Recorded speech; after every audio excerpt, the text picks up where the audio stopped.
Okay guys, we're just finishing up the last of the frost protection here. This is your detail of the finishing product here. Does it fit, Terry? Come over here and stand on that. Just wedging the last piece here. You got her, huh? And we'll put some dirt over it, some finer sand on top, and gravel on the bottom. That's your frost protected foundation right there. We like to put a little bit of a pitch on the foam so that any water trying to come in here will run away. So we're gonna take some of that dirt and put it right over top of it. So you can never dig this out. You have to leave this in there because this is what keeps the frost from driving under this footer right here, which is real close to the surface. It takes the place of 4 feet of dirt because we have a 48-inch frost line here. And that's how we do it all the way around. That's what we're doing, guys. Putting a little stone in there. And then we're gonna tamp it. We dressed everything off. So this is pretty close to level. We're gonna tamp it and then recheck it, but it should be real close. Big Papa's over here framing up the porch. We got a little pitch in the porch. 1.5 inch pitch from here to here, just to let the water run off. And that's what we're up to. Big Biscuit's got the, we had to run a tamper because mine's not running. I had to drop it off and get it fixed, so I had to rent that today. And that's what we're doing. Then we got to get the garage ready. We're gonna put a 3-inch pitch in the garage from the front to the back. So with that being said, we got to add quite a bit of material to this side. Down through here, we snapped the chalk line where we want our concrete. So our concrete's going to be up right at that line way up here. So it's going to be pretty close to the surface. When you get down here, it's going to taper down to this line here, which is 3 inches of pitch, so, and 32 feet. So that's a pretty good pitch, but we don't want no water running in here and staying in here because, believe it or not, this floods, this waterway floods. It has in the past, so I'm not gonna take no chances with water getting into his house. That's what she's looking like. Me and Big Papa got this all done. All the foam's underneath there. You seen the water line, we got that done. And that's what we're up to. Here comes the mud! Hey, Craig! Mud's here, buddy. Get your boots on. Here's the mud. Mud's here. Here comes the mud. We got it clear today, guys. That's a slab. That's what I hear. Here comes the mud, Craig. Hi, buddy. Here it goes. Oh, what do I hear? Here comes the mud.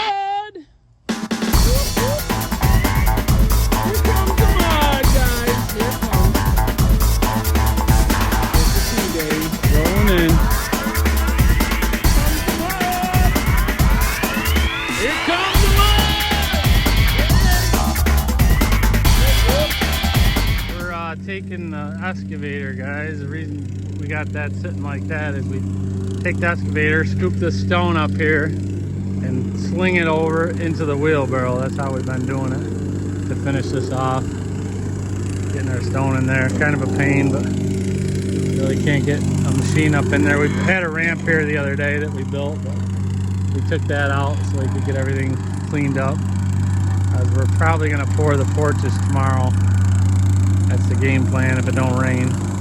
Hey guys, Bondo here. We're gonna pour these porches today on the Sandy Pond project here. We're pretty much ready. We got our wire mesh down and we got our form all built, and we got a chalk line going this way, and we got a chalk line going there on that board because that board sits on top of this wall here, because there's a wall, a stud wall going up the side of here that carries right across this. So that's how we did that. So we got a front and a back porch. They're basically mirror image of each other. So I'll try to get some video footage on how we're gonna pour this out. We are gonna use 4,000 pound concrete. There's fibers in it. We got wire mesh and fibers. Like I said, 4,000 pound. It's got air in it, air entrainment, because it's exterior slab. And we also put super plasticizer in it, which is a high range water reducer. That's actually going to make the concrete flow a little nicer, and it'll be easier to work. So we're going to do that. That will make life a lot easier. It's a nice cloudy day today. We're pouring this out early, like earlier than usual. So it's sun isn't really poked up yet, which is good. So we should get it in before it gets too hot out today. So that's what we're doing today. I'll try to get some video footage of the pour, guys. Stay tuned. We got Big Biscuit and tuna fish on the job today. Got a burnt biscuit. Show your burn, Biscuit. I ain't even trying to pick up this shirt. He's burnt from the other day. We got Chris Brancato here to help today. He's over there getting his tools ready. I hear a concrete truck coming down the way, so we're about ready to rock here. I gotta get my boots on. Here's the mud.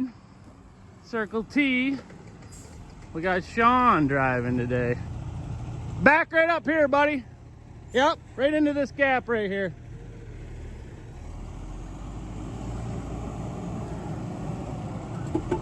Rock and rolling. We got to get him in here so he can reach this porch with the conveyor. Made life easy. I got a conveyor today. Should be nice and slick. Watch this edge over here, buddy. There's a little lip there. You might want to look at that. Here we go.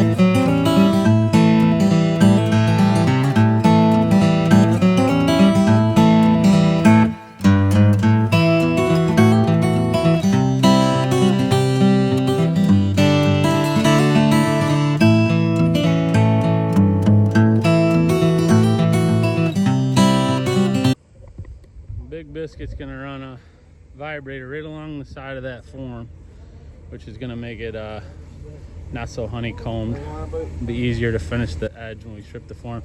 See right here in this corner.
Right now, Tuna and Chris are marking off where we're gonna groove.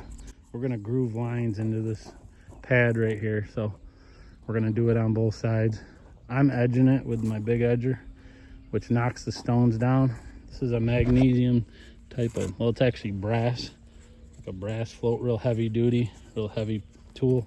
So that I like to run that across there, and that sets my stones in for me. But these guys are marking.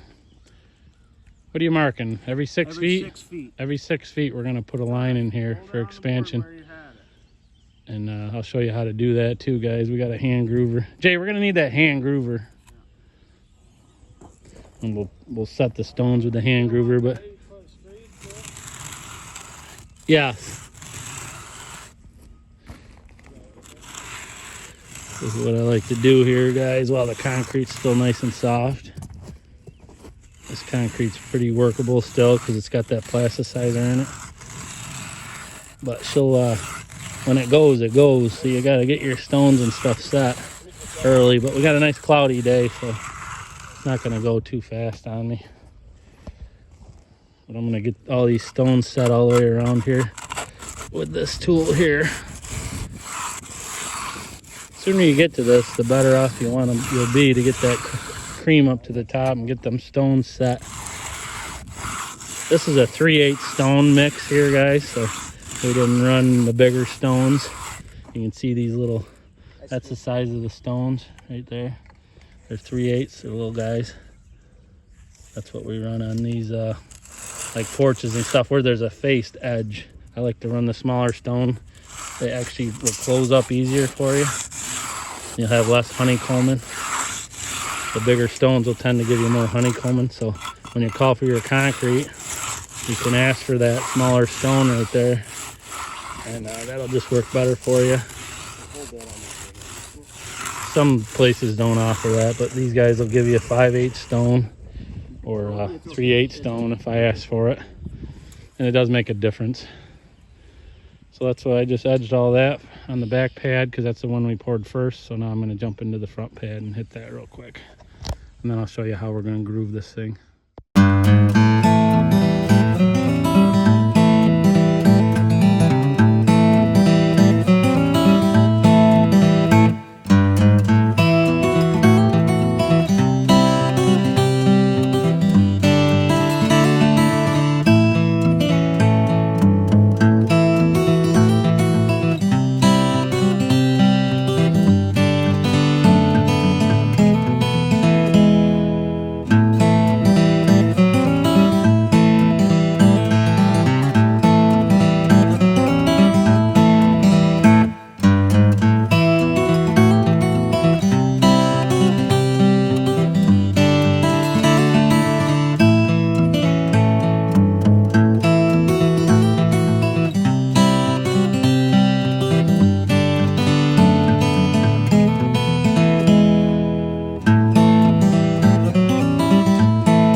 Started raining, so we put some foam on there quick and some plastic real quick.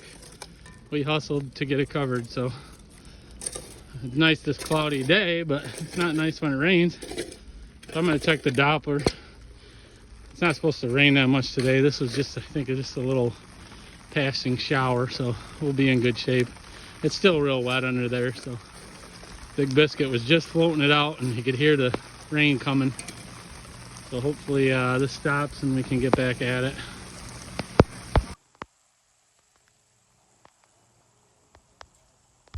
Okay guys, I got my steel edger here.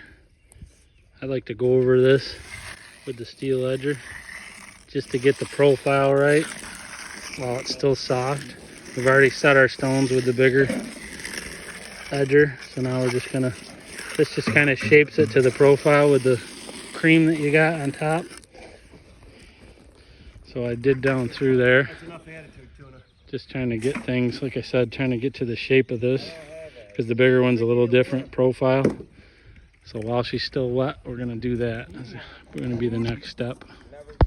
Okay guys, now everything's edged with that little steel edger. So it leaves a line on it, obviously. So I'm gonna go along and mag that line out with my mag. Just gonna get rid of that line. That's just gonna get everything flat again.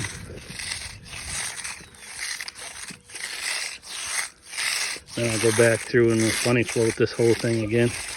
Already did this to the back slab. Just gotta keep working it and working up the paste, getting that cream on top. It's firming up, you can feel it, so that's good. Means it ain't gonna be long, we'll be brooming this. We want the best surface we can get for a broom finish. Get it nice and flat, get all the trowel lines out of it. That funny float one more time while it's soft. So soft, as you can see. It's getting nice and flat like that.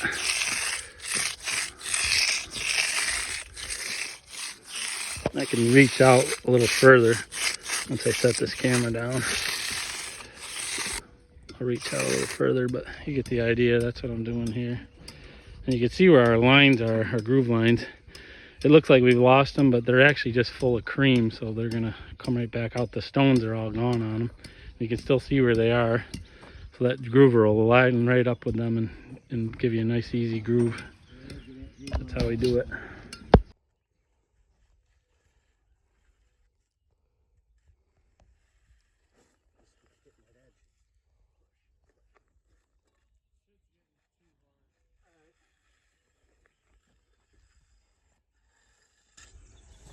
You have to fix that with a margin trowel.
Come off nice and so we're taking this face board off, guys, and we're going to rub the face of the block to get rid of that honeycomb. You see there, that kind of stuff right there.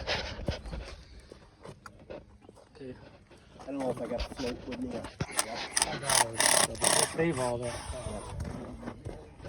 So earlier, I saved a big glob of fat. There's no stones in that. I'm going to use that to take that in there.